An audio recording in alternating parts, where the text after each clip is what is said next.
থানা হেফাজতে মৃত্যুর প্রথম রায়ে ৩ পুলিশের যাবজ্জীবন। ৩৭ পরিবারকে ৫ লাখ টাকা করে ক্ষতিপূরণ দিতে হবে তিতাসকে। অপরাধীকে বাঁচানোর চেষ্টা করবেন না, এমপিদেরকে প্রধানমন্ত্রীর সতর্কবার্তা। করোনায় আরও ৪১ জনের মৃত্যু, আক্রান্ত ১,৮২৭। রোহিঙ্গা গণহত্যা, ২ সেনা সদস্যের স্বীকারোক্তিতে চাপে মিয়ানমার।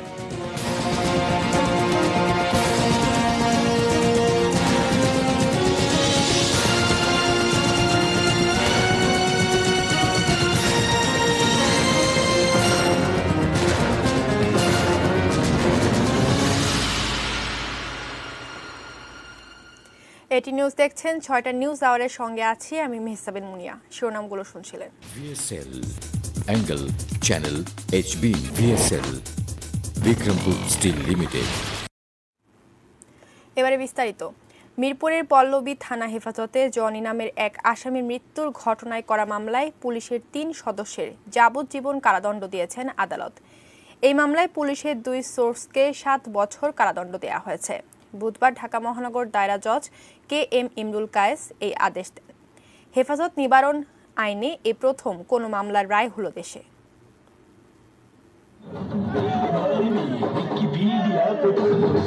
২০১৪ সালের ৯ ফেব্রুয়ারি রাতে রাজধানীর মিরপুরে একটি বিয়ের অনুষ্ঠান থেকে ২ ভাই ইশতিয়াক হোসেন জনি এবং ইমতিয়াজ হোসেন রকিকে আটক করে পল্লবী থানা পুলিশ। সারা রাত থানা হেফাজতে থাকার পর অসুস্থ অবস্থায় ভোরে জনিকে মিরপুরের আধুনিক হাসপাতালে নিয়ে যাওয়া হয়। হাসপাতালের সিসি ক্যামেরায় যা ধরা পরে ঢাকা মেডিকেল কলেজ হাসপাতালে জনির মৃত্যু হয়। ২০১৪ সালের ৭ আগস্ট পুলিশ হেফাজতে নির্যাতন করে জনির মৃত্যুর অভিযোগ এনে ঢাকা মহানগর দায়রা জজ আদালতে একটি মামলা করেন নিহতের ভাই ইমতিয়াজ হোসেন রকি।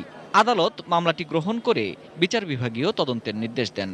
বিচার বিভাগীয় তদন্ত শেষে ২০১৫ সালের ১৭ ফেব্রুয়ারি ৫ জনকে অভিযুক্ত করে আদালতে প্রতিবেদন দাখিল করা হয়। ২০১৬ সালের ১৭ এপ্রিল আদালত SI জাহিদ সহ ৫ জনের বিরুদ্ধে অভিযোগ গঠন করেন। মামলার মোট ২৬ সাক্ষীর মধ্যে ২১ জনের সাক্ষ্য গ্রহণ করেছেন আদালত। বুধবার আলোচিত এই মামলায় আসামি পল্লবী থানার তৎকালীন SI জাহিদুর রহমান, ASI রাশিদুল ইসলাম ও ASI কামরুজ্জামানকে যাবজ্জীবন কারাদণ্ড দেন আদালত। সেই সঙ্গে পুলিশের কথিত ২ সোর্স সুমন ও রাসেলকে ৭ বছর করে সশ্রম কারাদণ্ড এবং ২০,০০০ টাকা জরিমানা করা হয়। অবজারভেশন আছে, সেটা হলো যে এটা একটা মানবাধিকার লঙ্ঘন করা হয়েছে এবং একটা ঘৃণিত অপরাধ, যে অন্যায় করলে তার রেহাই হবে না এবং তাকে শাস্তি পেতে হবে। এটি একটা বড় মেসেজ। অর্থদণ্ড ছাড়াও আসামিদের প্রত্যেককে নিহতের পরিবারকে ২ লাখ টাকা করে ক্ষতিপূরণ দিতে হবে। ক্ষতিপূরণের এই টাকা আগামী ২ সপ্তাহের মধ্যে পরিবারকে দিতে হবে এবং ক্ষতিপূরণ প্রশ্নে কোনো আপিল করা যাবে না। অবশ্যই যাব। আমরা আদালতের কাছে এই যে টাকাটা জমার যে বিষয় বলা আছে, এটার জন্য মার্সি পিটিশন দিব। Ferdous Rahman, ATN news, Dhaka. বুয়েটের শিক্ষার্থী আবরার ফাহাদকে পিটিয়ে হত্যার মামলায় ২৫ আসামির বিরুদ্ধে অভিযোগ গঠনের শুনানি শেষ হয়েছে। এ সংক্রান্ত আদেশের জন্য ১৫ সেপ্টেম্বর দিন ধার্য করেছেন আদালত। দুপুরে ঢাকার দ্রুত বিচার ট্রাইব্যুনাল ১-এর বিচারক আবু জাফর মোহাম্মদ কামরুজ্জামানের আদালতে রাষ্ট্র ও আসামি পক্ষের আইনজীবীরা অভিযোগ গঠনের শুনানি করেন।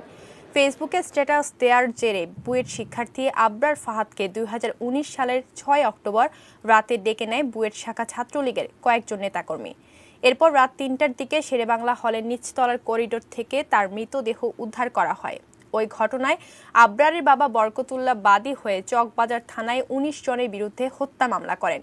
১৩ নভেম্বর ঢাকা মহানগর হাকিম আদালতে ২৫ জনকে অভিযুক্ত করে চার্জশিট দেন মামলা তদন্তকারী কর্মকর্তা ডিবি পুলিশের পরিদর্শক ওয়াহিদুজ্জামান।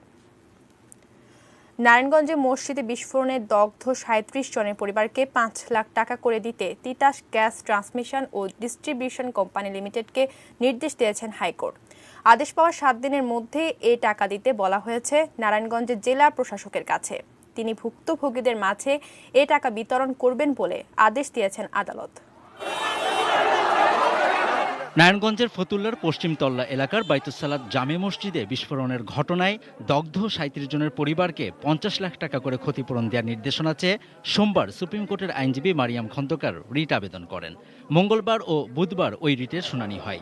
শুনানির সময় জ্যেষ্ঠ বিচারপতি JBM হাসান মন্তব্য করেন, এ ঘটনায় তিতাস গ্যাস ও মসজিদ কমিটি সহ সবারই দায় আছে। গ্যাসের পাশাপাশি বিদ্যুৎ, মসজিদ কমিটি, রাজুক এবং তিতাস অন্যান্য অল কনসার্নের যারা রেসপন্সিবিলিটি আছে তাদের নেগলিজেন্স আছে, কোর্ট এটা বলছে। শুনানি শেষে আদালত হতাহত ৩৭ জনের প্রত্যেকের পরিবারকে জরুরি প্রয়োজন বিবেচনায় তিতাস গ্যাস কর্তৃপক্ষকে ৫ লাখ টাকা করে ক্ষতিপূরণ দেওয়ার অন্তর্বর্তীকালীন আদেশ দেন। চিকিৎসা এবং অন্যান্য খরচ বহনের জন্য ৫ লক্ষ টাকা করে ৩৭ জনের এই টাকাটা জেলা প্রশাসকের কাছে জমা দিবে। জেলা প্রশাসক তাদের সংশ্লিষ্ট পরিবারের কাছে এটা বিতরণ করবেন। রাষ্ট্রপক্ষে শুনানি করেন অতিরিক্ত অ্যাটর্নি জেনারেল মুরাদ রেজা। তিনি আদালতকে বলেন, বিস্ফোরণের ঘটনায় দায় আসলে কার তা খুঁজে বের করতে এখনো তদন্ত চলছে। ফলে আদালতের এই আদেশ দায় নিরূপণের আগেই দায় চাপিয়ে দেওয়ার মতো হয়েছে। এই রুল বা কোনো অন্য ধরনের অন্তর্বর্তীকালীন আদেশ শুধুমাত্র একটি অথরিটির উপরে হয়, তাহলে সমস্ত তদন্ত ক্ষতিগ্রস্ত হতে পারে। এটা প্রিজাজ করার মতো একটা ব্যাপার হতে পারে, সেটাও আমি বলেছি। এই কারণেই তো আপিলের ডিভিশনে যেতে চাচ্ছি। রিপোর্টগুলি দেখি এবং দেখি কারা কারা দায়ী। সে ব্যাপারে যদি সরকারের কোনো নিষ্ক্রিয়তা থাকে বা যথাযথ কর্তৃপক্ষের কোনো নিষ্ক্রিয়তা থাকে, তাহলে হয়তো রিটে আসতে পারে। কিন্তু তার আগেই এই কিছুদিনের মধ্যে এই রিট পিটিশনটা করাটা আমি মনে করি অবিবেচনা প্রসূত। সোমবার রিট আবেদন করার দিন পর্যন্ত ২১ জন মারা গিয়েছিলেন। বুধবার দুপুরে হাইকোর্টের আদেশ দেওয়া পর্যন্ত মারা গেছেন ২৮ জন। তিতাস গ্যাসের এই লিকেজের কারণে আজকে এই ৩৭ জন লোক অগ্নিদগ্ধ হইল। মহামান্য কোর্ট আমাদের বক্তব্য গ্রহণ করেছেন এবং তিনি একটা এডিনট্রিম অর্ডারের রুল দিয়েছেন, কেন ৫০ লক্ষ টাকা করে ক্ষতিপূরণ দেওয়া হবে না। এই রুলের জবাব দিতে বলা হয়েছে বিদ্যুৎ ও জ্বালানি সচিব, স্বরাষ্ট্র সচিব, গণপূর্ত সচিব, তিতাস গ্যাস ট্রান্সমিশন ও ডিস্ট্রিবিউশন কোম্পানি লিমিটেড, নারায়ণগঞ্জের জেলা প্রশাসক, police super, Bangladesh fire service ও সিভিল ডিফেন্স অধিদপ্তরের মহাপরিচালক, Dhaka power distribution company limited DPDC ও নারায়ণগঞ্জের বাইতুস-সালাত জামে মসজিদের পরিচালনা কমিটি সহ ১৩ বিবাদীকে। Javed Akhtar, ATN news, Dhaka. নারায়ণগঞ্জে মসজিদে বিস্ফোরণের ঘটনায় শেখ হাসিনা জাতীয় বার্ন ও প্লাস্টিক সার্জারি ইনস্টিটিউটে চিকিৎসাধীন ৮ জনের কেউই শঙ্কামুক্ত নন। সকালে সাংবাদিকদের এ তথ্য জানিয়েছেন ইনস্টিটিউটের প্রধান সমন্বয়ক ডাক্তার সামন্তলাল সেন। তিনি বলেন, আইসিইউতে থাকা প্রত্যেকেরই শ্বাসনালী পুড়ে গেছে। তাদের সবার অবস্থায় আশঙ্কাজনক। চিকিৎসাধীন প্রত্যেকের বিষয়ে প্রধানমন্ত্রী নিয়মিত খোঁজ খবর রাখছেন বলেও জানান ডাক্তার সামন্তলাল। চিকিৎসাধীন ৫০ বছর বয়সী দুজনের অবস্থা গুরুতর। সবারই তো শ্বাসনালী পড়ে গেছে, সবাই আইসিইউতে আছে এবং কেউই শঙ্কামুক্ত না। যদি 10%ও পড়ে যায়, কিন্তু যদি শ্বাসনালী পড়ে যায়, সেখান থেকে ফিরিয়ে আনা খুব ডিফিকাল্ট। বাট আমরা আমাদের আপ্রাণ চেষ্টা, রাষ্ট্রের সরকার প্রধান থেকে নির্দেশ পেয়ে সর্বাত্মক, রাষ্ট্রের যত সর্বাত্মক চেষ্টা, সব রকম চেষ্টা চালিয়ে যাওয়া হচ্ছে।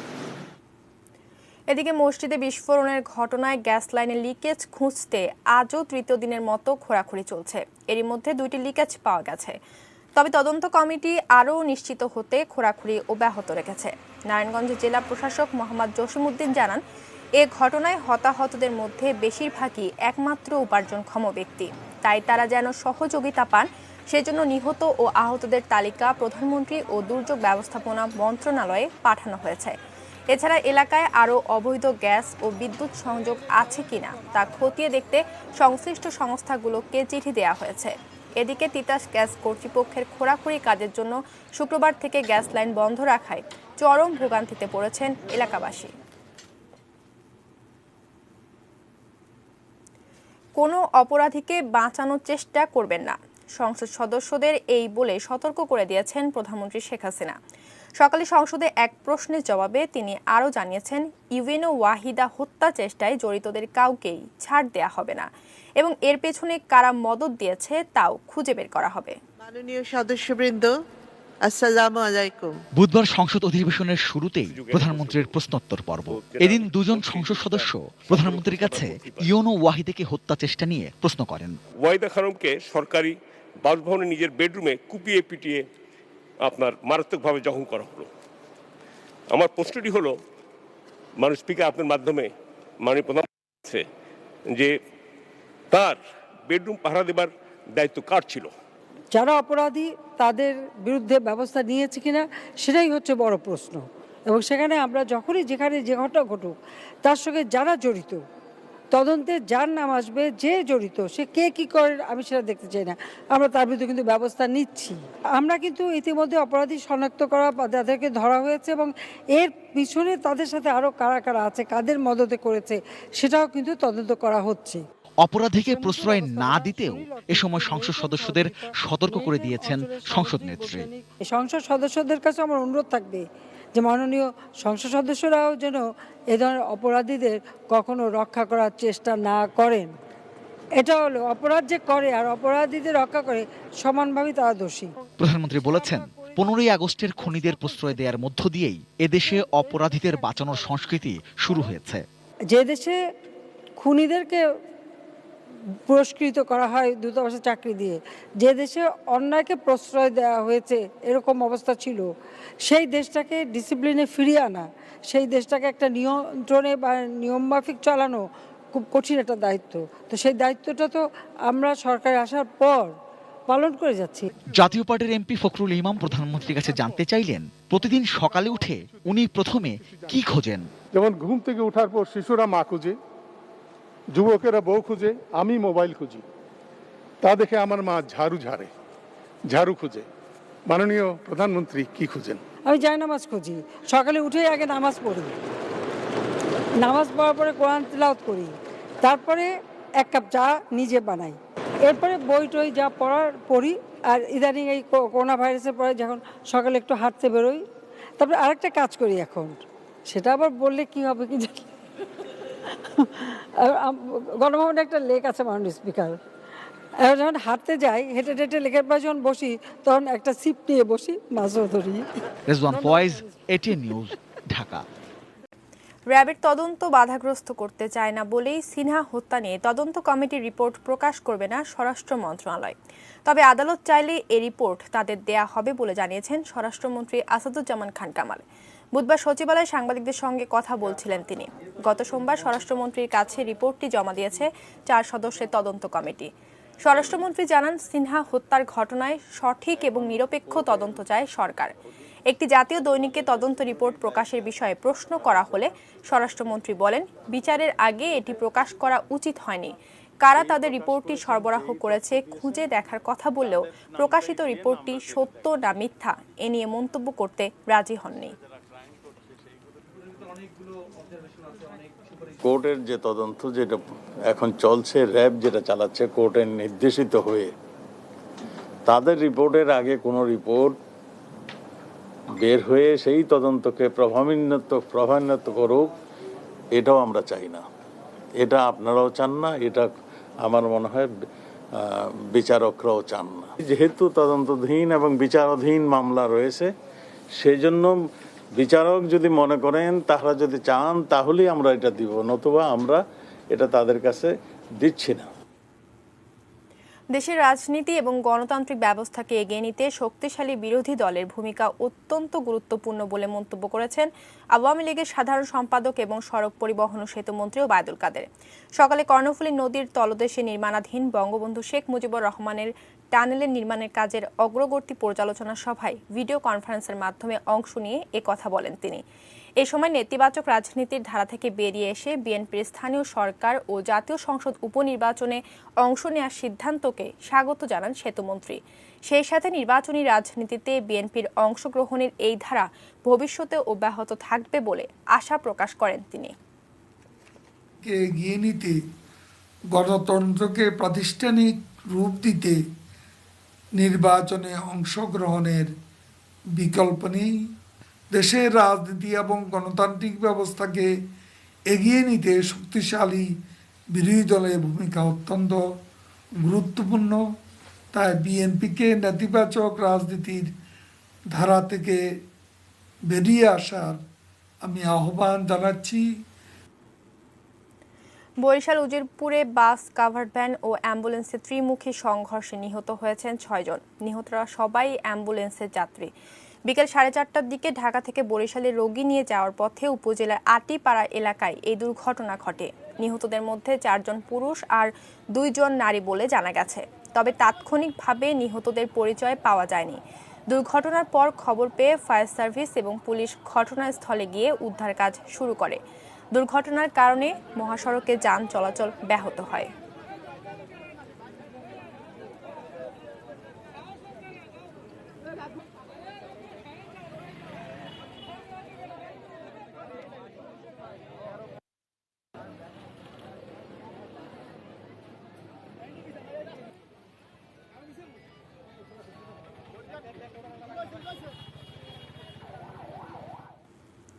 দেশের করোনা পরিস্থিতির খবর জানাবো।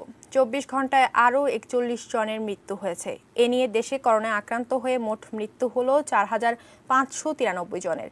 আজ করোনা পরিস্থিতি নিয়ে সংবাদ বিজ্ঞপ্তিতে স্বাস্থ্য অধিদপ্তর জানায়, দেশে 94টি ল্যাবে 14,755 জনের নমুনা পরীক্ষা করা হয়। তাতে নতুন করে শনাক্ত হয়েছেন 1,827 জন। মোট শনাক্ত 3,31,078 জন। শনাক্ত বিবেচনায় মৃত্যুর হার 1.39%। সবশেষ 2,995 জনকে নিয়ে মোট সুস্থ হয়েছেন 2,30,804 জন। শনাক্ত বিবেচনায় সুস্থতার হার 69.71%।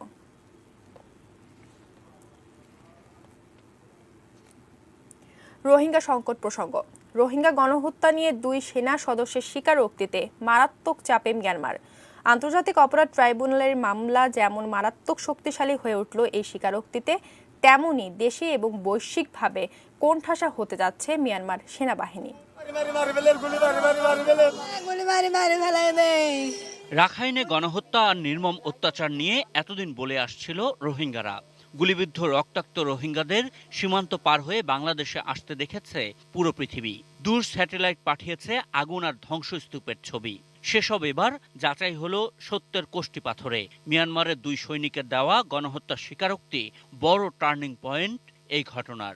এতদিন ভিকটিমরা যেটা বলেছে তারই তো সমর্থন আমরা পেলাম। 2 জন কথা বলছে যারা এই গণহত্যায় অংশগ্রহণ করেছিল। তো সেই দিক থেকে ভিকটিমদের বক্তব্যের পক্ষে এই বক্তব্য যেটা 2 সৈন্যের যে স্বীকারোক্তি, এটা খুবই গুরুত্বপূর্ণ। মিয়ানমার এবং সামরিক বাহিনী, তারপরে অং সান সুচি নিজেও যেসব কথা বলে আসছিল সেগুলো মিথ্যা প্রমাণিত হলো।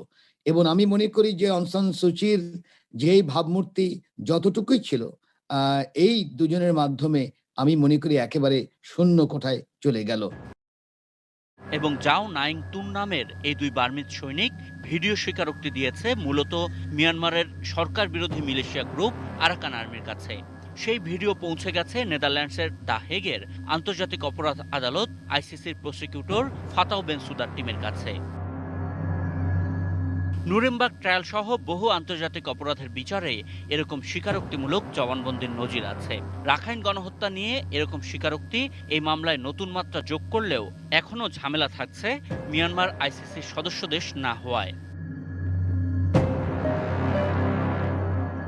বিশ্লেষকেরা মনে করছেন মিউ উইন তুন এবং জাও নাইং তুনের স্বীকারোক্তির পর সেনাবাহিনীর গণহত্যা নিয়ে মিয়ানমারের ভেতরেও আলোচনা বাড়বে। জাতীয় এবং আন্তর্জাতিক প্রেক্ষাপটে মুখ খোলার সাহস পাবেন দেশটির রাজনীতিবিদ, সুশীল সমাজ, এমনকি সেনা সদস্যরাও। এখন মিয়ানমারের আরো মানুষ বেরিয়ে আসবে, কারণ তাদের যে শিক্ষিত সমাজ আছে, বিভিন্ন ধরনের যারা পেশায় আছেন, তাদের না জানার কোনো কারণ নেই যে আরাকানে আসলে কি হয়েছিল। এরকম প্রেক্ষাপটে বিশ্ববাসীর কাছে গণহত্যা অস্বীকার করার সুযোগ থাকছে না মিয়ানমারের। আর রোহিঙ্গা প্রত্যাবাসন নিয়ে এগিয়ে যেতেও শক্ত ভিত পাচ্ছে বাংলাদেশ।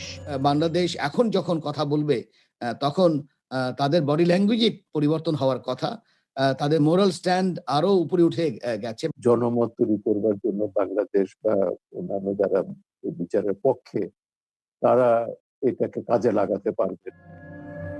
আশিকুর রহমান অপু, এটি নিউজ, ঢাকা। অন্য প্রসঙ্গ, হ্যাকারদের সম্ভাব্য সাইবার হামলা ঠেকাতে নানা পদক্ষেপ নিচ্ছে ব্যাংকগুলো। রাতে বন্ধ থাকছে এটিএম বুথ, সেই সাথে কার্ড ও অনলাইনে বিদেশি লেনদেনও। তবে সরকারি computer incident response team shirt দাবি করছে সম্ভাব্য হামলার ঝুঁকি কমেছে। আরও জানাচ্ছেন গোলাম কাদের রবু।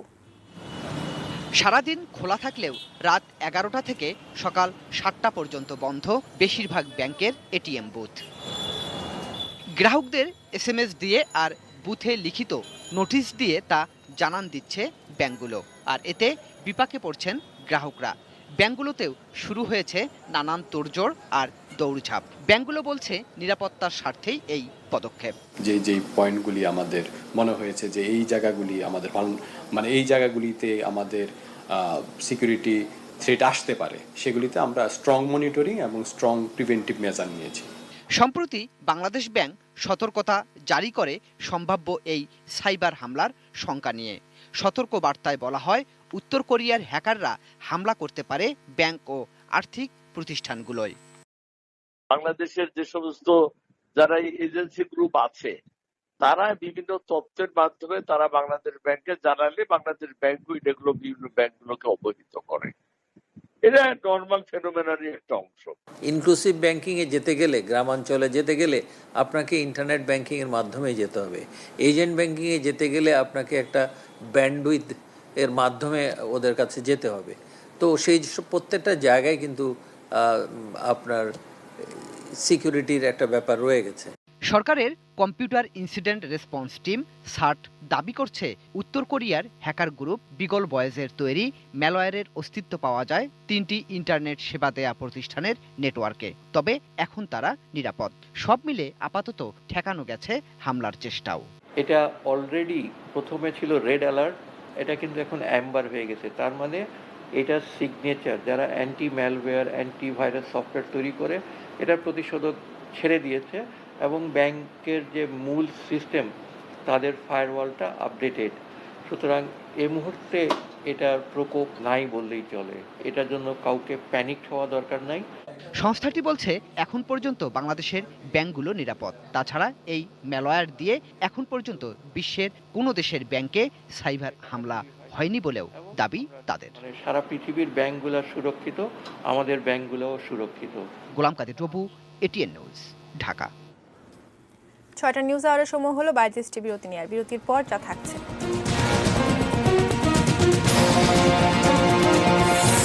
নেত্রকোনায় ট্রলার ডুবিতে 10 জনের মৃত্যু, নিখোঁজ 15।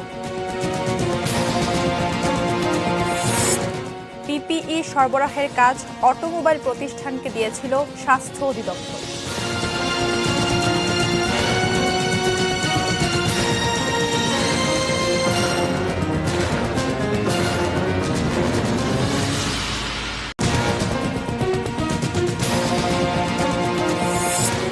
থানা হেফাজতে মৃত্যুর প্রথম রায়, 3 পুলিশের যাবজ্জীবন। 37 পরিবারকে 5 লাখ টাকা করে ক্ষতিপূরণ দিতে হবে তিতাসকে। অপরাধীকে বাঁচানোর চেষ্টা করবেন না, এমপিদেরকে প্রধানমন্ত্রীর সতর্কবার্তা। করোনায় আরও 41 জনের মৃত্যু, আক্রান্ত 1827। রোহিঙ্গা গণহত্যা, 2 সেনা সদস্যের স্বীকারোক্তিতে চাপে মিয়ানমার।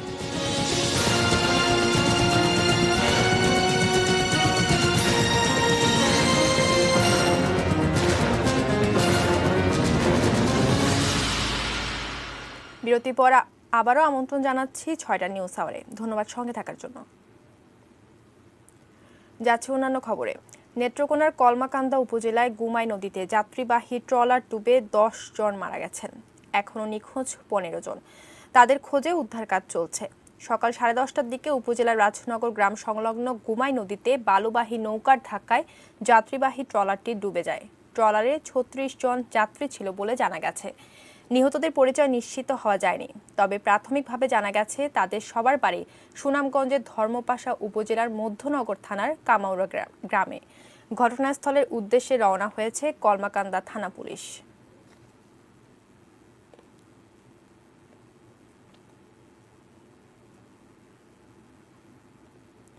গাড়ির যন্ত্রাংশ নিয়ে কাজ করা প্রতিষ্ঠানকে করোনাকালে মাস্ক, পিপিই সরবরাহ করতে অনুমতি দিয়েছিল স্বাস্থ্য অধিদপ্তর।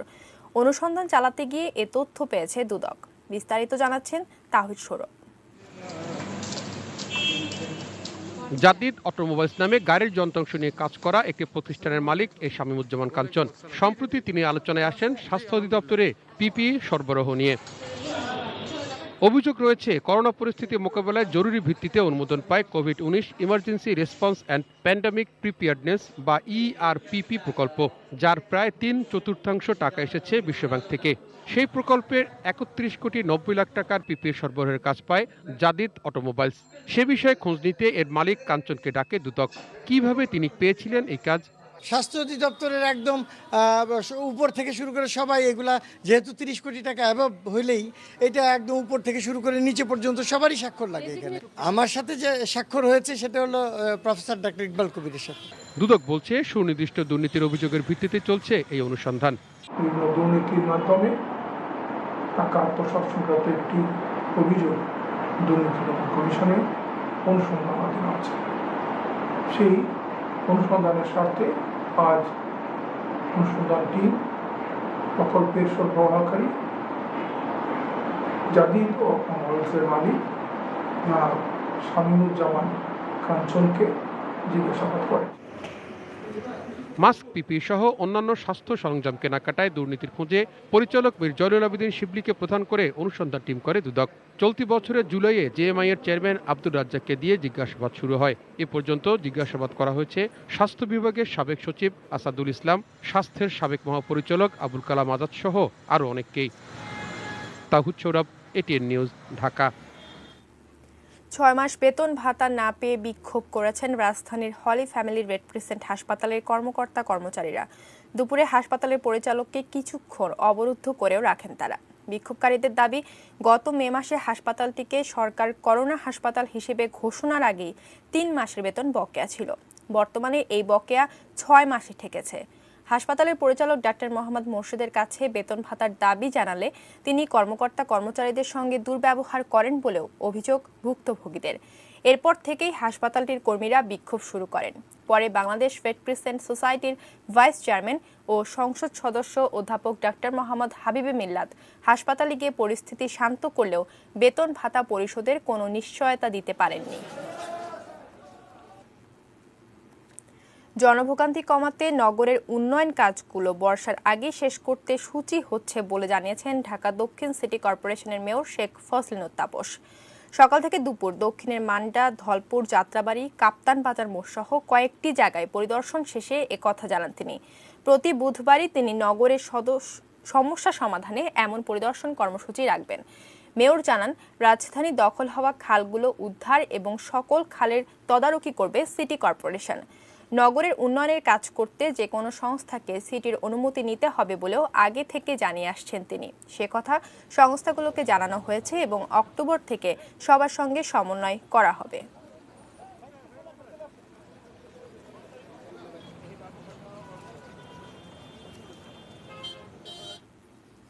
সোশ্যাল ইসলামী ব্যাংক লিমিটেড বাণিজ্য সংবাদ।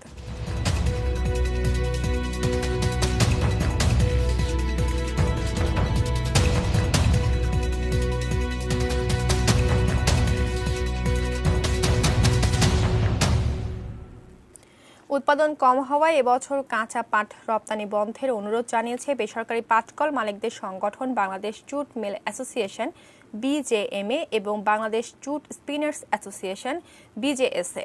পাট শিল্পকে বাঁচাতে প্রতি মেট্রিক টন কাঁচা পাট রপ্তানির ওপর $250 রপ্তানি শুল্ক আরোপেরও সুপারিশ করেছে সংগঠন দুটি।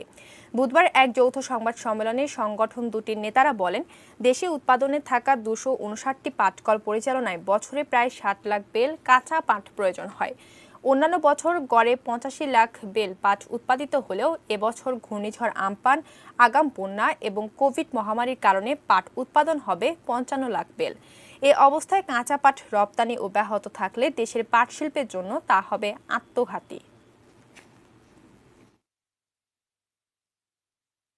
আমরা এই মুহূর্তে পাট পাবো, আমাদের দেশে যা পাট আছে এটা এক্সপোর্ট হতে থাকবে, আমরা এখন প্রোডাকশনও করতে থাকবো, কিন্তু জানুয়ারি, ফেব্রুয়ারি, মার্চের দিকে গিয়ে আমরা দেখবো যে আমাদের পাট শেষ হয়ে গেছে।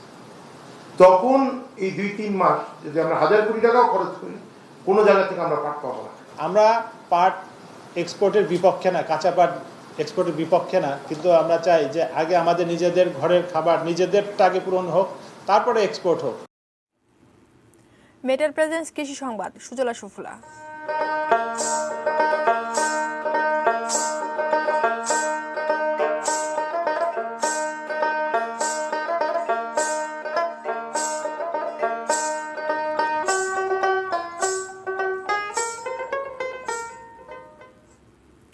কুষ্টিয়ায় আখ চাষের পাশাপাশি বাড়ছে গ্যান্ডারি জাতের আখ চাষ। এই আখ চাষ করে চাষিরা যেমন স্বাবলম্বী হচ্ছেন, তেমনি সুস্বাদু হওয়ায় ভোক্তাদের কাছেও বাড়ছে চাহিদা। তামাক অধ্যুষিত কুষ্টিয়ায় চলতি বছর 1115 হেক্টর জমিতে আখ এবং 315 হেক্টর জমিতে গ্যান্ডারি আখের চাষ হয়েছে।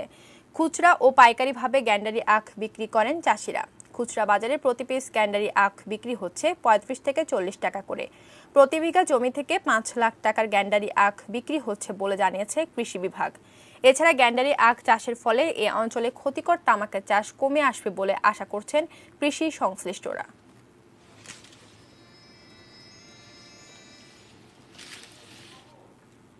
আবারও সময় হলো 22টি বিরতি নেওয়ার। বিরতির পর যা থাকছে: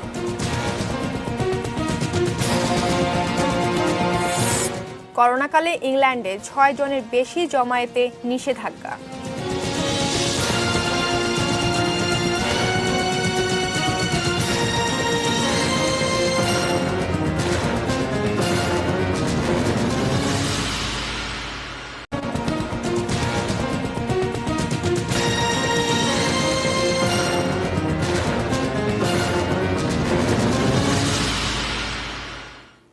বিরতির পর আবারও আমন্ত্রণ 6টা নিউজ আওয়ারে। জানাবো দেশে বাইরের খবর।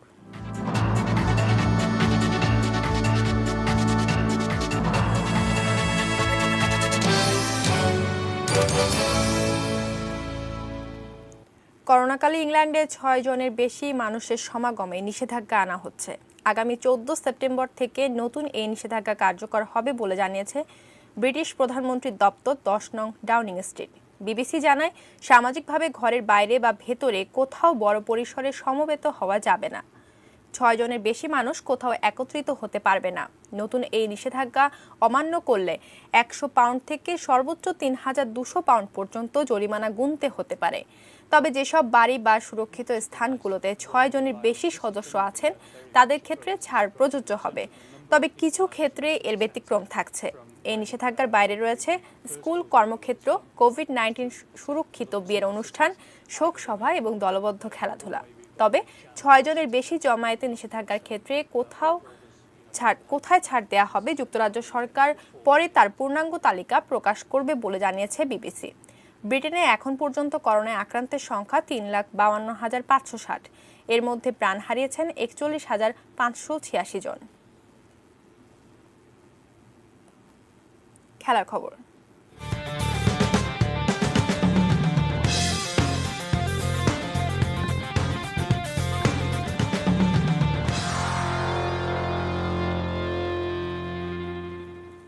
বিসিবির দ্বিতীয় ধাপে করোনা টেস্টে সবার ফলাফল নেগেটিভ এসেছে। দ্বিতীয় ধাপে শুধুমাত্র সাপোর্টিং স্টাফদের করোনা পরীক্ষা করানো হয়। 2 দিনে শেষ হওয়ার কথা থাকলেও মঙ্গলবার ক্রিকেটার মোহাম্মদ মিঠুন ও পেস বোলিং কোচ অটিস গিবসনের করোনা পরীক্ষার জন্য নমুনা সংগ্রহ করা হয়েছে। এর আগে প্রথম ধাপের করোনা পরীক্ষায় গতকাল ওপেনার সাইফ হাসান ও জাতীয় দলের ইংলিশ ট্রেনার নিক লি করোনায় আক্রান্ত হন। এদিকে শ্রীলঙ্কার বিপক্ষে 3 ম্যাচের টেস্ট সিরিজের জন্য আজ অথবা আগামীকালের মধ্যে দল ঘোষণা করা হবে।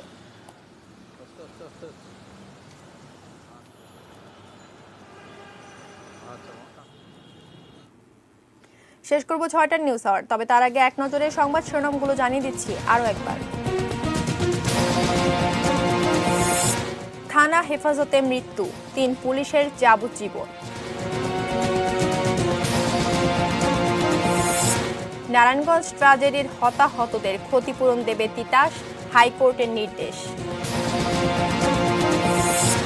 অপরাধীকে বাঁচানোর চেষ্টা করবেন না, এমপিদেরকে প্রধানমন্ত্রীর হুঁশিয়ারি। করোনায় আরও 41 জনের মৃত্যু, আক্রান্ত 1827। রোহিঙ্গা গণহত্যা, 2 সেনা সদস্যের স্বীকারোক্তিতে চাপে মিয়ানমার। নেত্রকোনায় ট্রলার ডুবিতে 10 জনের মৃত্যু, নিখোঁজ 15। পিপিই সরবরাহের কাজ অটোমোবাইল প্রতিষ্ঠানকে দিয়েছিল স্বাস্থ্য অধিদপ্তর। করোনাকালে ইংল্যান্ডে 6 জনের বেশি জমায়েতে নিষেধাজ্ঞা।